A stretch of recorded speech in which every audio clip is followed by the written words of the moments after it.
When you think of a prison, you may think about a scene like this. Convicts wearing the same clothes, walking in a similar fashion, in a daily routine, doing what they're told to do. And they have a small room where they reside, and depending on the type of prison they're in, they can decorate the room however they want it, with resources allowed to them. And you have security guards that come by to check on them. And they don't have the locks to the doors, so they have no control. So they are in a controlled environment. That's what a prison comes down to. It's a controlled environment to keep people locked up, to keep people inside. Because human beings are social creatures, there needs to be social interaction one way or the other. So even within the prison walls, you will find groups, cliques, there will be competition, there will be all of that. Now when you look at the prison system, what does it look like? I think you got it already. It is society. Society is a prison system. Just think about it. In a prison, or sometimes called detention center, you have the inmates. They wear similar colors. Now, what happens in society? In high school, often you need to wear a uniform. Or at your job, you need to wear prescribed clothing. If you, for example, prefer fashion from the 18th century, you can't walk with it out there because you'll become the target of scorn. So in society, there are formal requirements on how to dress, and there are informal ones. But in both cases, you are told what to wear. You have also prescribed ways how to talk to people. Just like in jail, you have it. Just like in a prison, they have their own small residence that's controlled. You also have apartments. You have villas. So in society, people also have their residence. And you have prescribed routines. Well, in society, you have the 9 to 5. Or you have other routines you need to adhere to. In the prison, you have the prison guards. In society, you have the police. So when you look at it carefully, society is a big prison complex without walls. But the walls of society is the fright you have inside of you in case you don't comply with it. In a prison, you have the head of the prison whom the inmates seldom see. In society, those who actually make the decisions that affect people's lives, we seldom see them. We may know them by name, but we are not in contact with them. They're kept at a distance, or better said, they keep us at a distance. So, compare society to prison. I told you before, there is a difference, and that is that in prison there are obvious walls. So physical barriers. In society, there are emotional and mental barriers that are enforced through violence. But the violence is denied for what it is. The violence within society is covered up and excused. In prison, the violence is open, but because the inmates know very well that they have no other option, they get along with it. And there's even violence amongst the inmates. That one is dealt with. But violence from the prison guards towards the prisoners are often ignored. Why? Because the prisoner is not considered in a state to have rights. Because they're there for punishment. So it's condemnation that's enforced with walls and bars.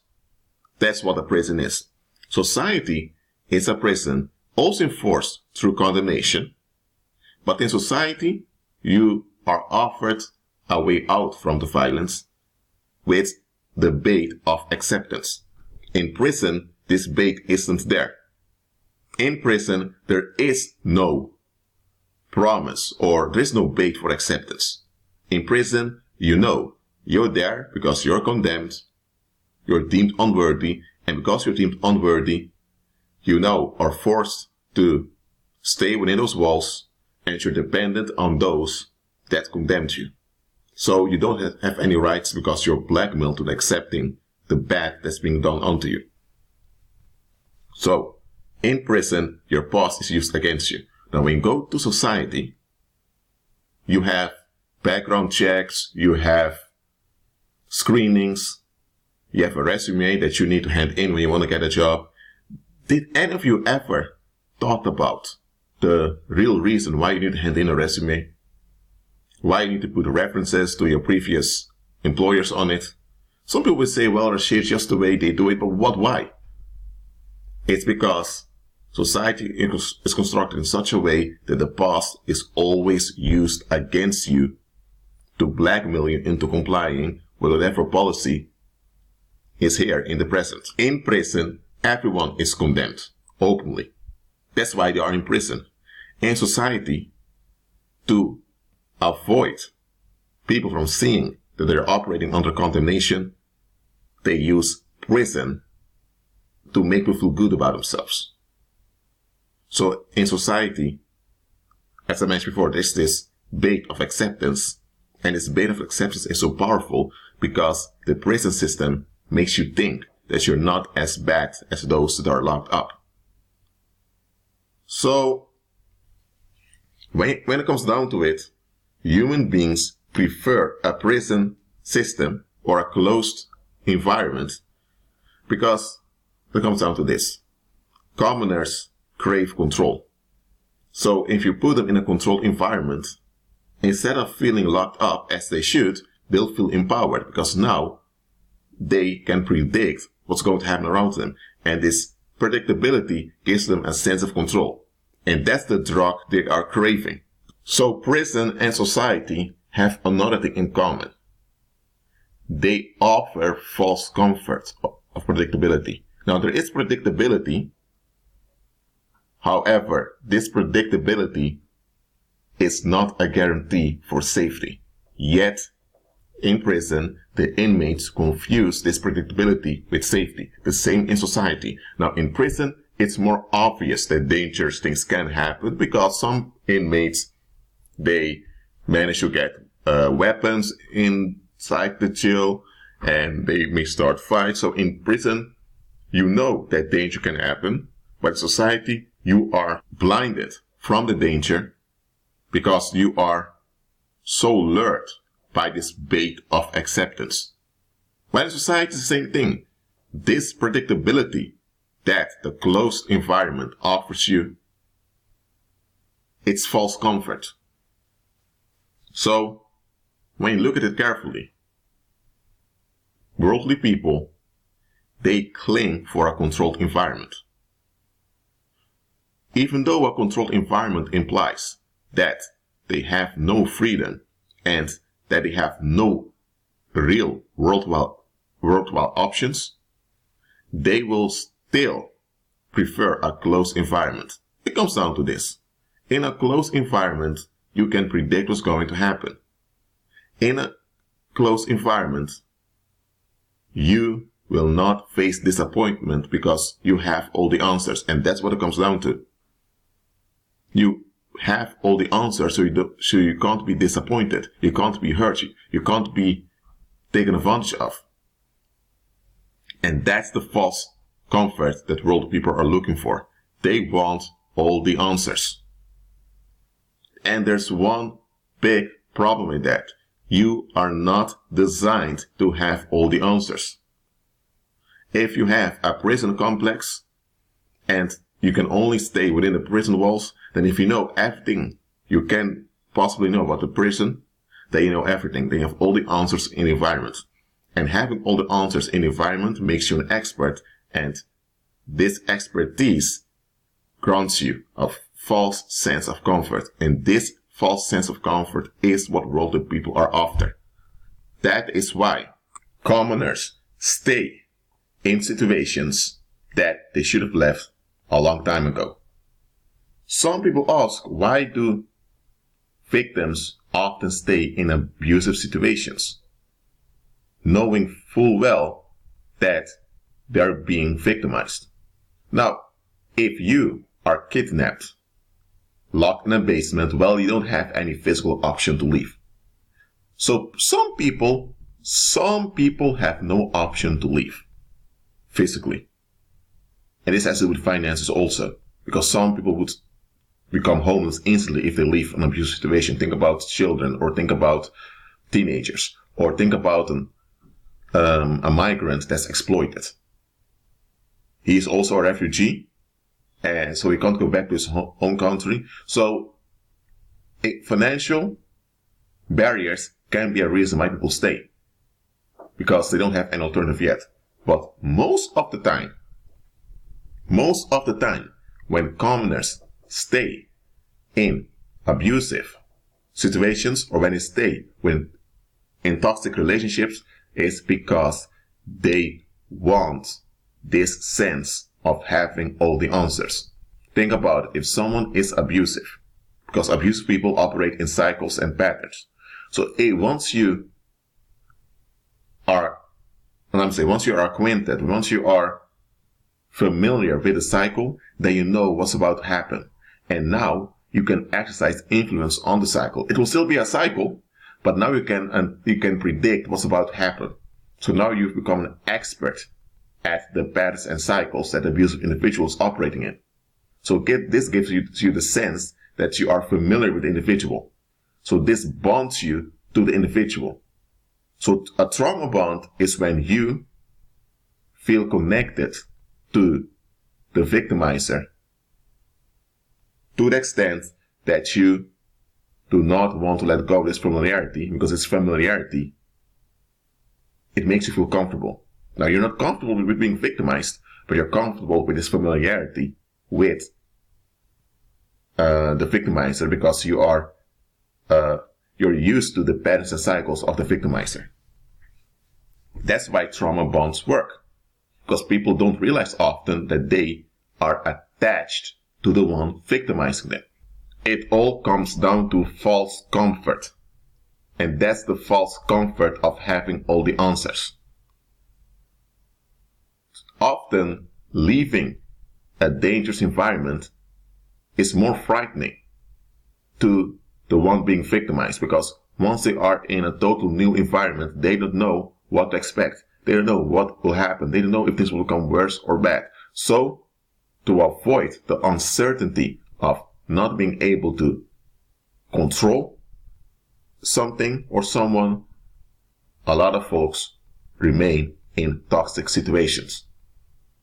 Okay? Now, there are people who just leave and would rather have the uncertainty of the unknown than the oppressive certainty within the system. Because all domestic violence is a system. Okay? And all targets of domestic violence or systematic or societal violence, all of them eventually become familiar to their own victimization. And this happens without them being aware of it. Consciously, they may want to get away, but once they are away, they begin to miss this false comfort they enjoyed. And what I mean with enjoy is not that they enjoy the victimization, no, even though you have mentally ill people that are into that, but the enjoyment of the false comfort is the sense that they can have control over the situation, and this sense of control enables them to cope with what's going on. That is one of the reasons why you should not have toxic people around you. Now, you have dysfunctional people and you have toxic people. There's a big difference. Someone can be dysfunctional and therefore be awkward in daily life, but they're not toxic. Now, someone can be very well mannered, but they're toxic because they are enabling violence and enabling danger. Okay, so understand the difference between someone that's just dysfunctional and someone that's toxic. You will have dysfunctional people around you. Okay? And dysfunctional people are not dangerous people. Toxic people are the dangerous ones. So know the difference between someone that's just dysfunctional and someone that's toxic. You should never tolerate toxic people around you. Neither should you be involved with them. Because you are a human being. you become acclimatized to what you're exposed to. Now, if you're exposed to something that's evil, then once you realize it's evil and you realize the danger of it, you want to get away. But if that same evil has been introduced to you slowly and slowly, over time, you become acclimatized to that evil without you being aware of it. And once the evil begins to show its ugly face, you now have established and accumulated this comfort with that evil, because you were not aware how evil it was. So now that the ugly face it shows up, you are in denial because it's too shocking for you. Then you begin to think, well, it used to be comfortable, it used to be good, maybe I can manage this. Because you are in self-reliance, and sooner or later you'll find out that you can't manage it, you just need to get out. Some people don't even get that realization because they're killed in the process, thinking they can handle it on their own, by their own strength, by their own understanding. Just understand that having toxic people around you itself is detrimental to your health. Okay? Because unconsciously, you will pick up some of their ways. And the way you pick up their ways is because you become acclimatized to the predictability thereof. Because predators are predictable. Evil is very predictable. That's why evil is contagious. Not because everyone affected by it becomes evil themselves, but because people tend to confuse the predictability of evil for comfort. And it's this false comfort that makes prisons so attractive. It's this false comfort that makes society to be this wonderful thing. But if you just think rationally about it, you're born, you receive a first name, you receive a language that you have to speak, you receive certain roles, you receive expectations by the community because you're a little baby and you're growing and you're completely dependent, you can't say anything about it. Then you reach your teenage years, your sexuality develops. Then you find out that concerning sexuality, there are expectations also. And you're told you need to contribute to this thing called society, or else you are feeding off of others. So you are condemned if you don't contribute to society. And you think, well, of course you want to contribute, because if you contribute, you're going to be acknowledged, you're going to be accepted. And acceptance is one of the deep cravings of every human being. Even predators want to be accepted, but they want to be accepted at all costs, at everyone else's expense. So your natural urge, your deep urge to be accepted is triggered, so you comply with society. But then you find out that you need to work for everything, you need to earn everything, and you find out that people don't want to hear you complain. Then you also find out that you're not allowed to speak about the dysfunctions of society because that's dishonorable. And then when you think about it clearly, you end up donating all your life source from 9 to 5, 5 days in a week. You only have 30 days in a whole year free unto yourself, then you can have vacation or holidays. And after doing this for about 4 decades, when you're completely broken, exhausted, and sick, you die earlier than you should have died, and they just bury your body, or they cremate the body, and it's over. When you think about this, what is so attractive about such an existence? When you are stuck, it's the same as a prison. But in a prison, you can see clearly it's a prison, and there is no fake promise promoted that you can get out. In society, you are blamed for the conditions you've been conditioned into, but they tell you if you work hard on the terms of the accusers, you'll be free. An accuser is someone that accuses you because they want to avoid something. So giving over to the terms of an accuser will only validate their accusation.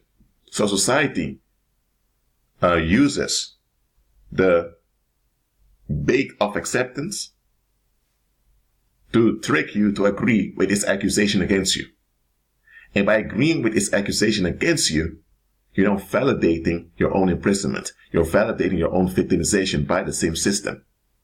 But because you're distracted by the celebrities or by the success stories of people that made it, you think if I just put in enough effort, I'll be accepted. But that acceptance will never come. At least in prison, there is no such illusion. Everyone in jail knows they are there because they've either done something terribly wrong and now they're locked up there, or they may be innocent, they may have been framed into a bad situation, and now they're there. Anyway, whether someone is guilty or not doesn't matter. In prison, you know you're not getting out, unless you're allowed to get out, and it's very unlikely you're allowed to get out. So in prison, you are forced to deal with that you'll stay here for years, time you can't get back, or if it's a life sentence, you'll die here. Or if it's an execution, you know that the only way out is through the grave. In society, there's this false promise of acceptance that's used as a bait to trick people into their own imprisonment. And commoners prefer this way because they now have familiarity. They now can use others as objects of their anger. So now they can victimize others to feel relieved. And this is the predictability they're looking for. The predictability to avoid reality, the predictability to avoid responsibility, and the predictability to avoid facing themselves. That's what it comes down to. When you have predictability and you can manipulate something to some extent, you can use that manipulation to avoid having to face yourself. And that's what's all about with wealthy people. That is what's all about. There are only, let's say there's a tiny minority of people that see through it all. But those are the people who often become the target. Now, as a believer, you will face tribulation in this world. Commoners will not accept you to be free. They won't. Because when you're free, they can't predict you, so they can't have an hold on you. Even if it's proven that you have no evil intentions, even if it's proven that you are dedicated to the well-being of the community, they still can't stand that they can't control you. Okay? So what do, believer? Do not conform to the patterns of this world. Keep agreeing with Christ, then you'll be at peace.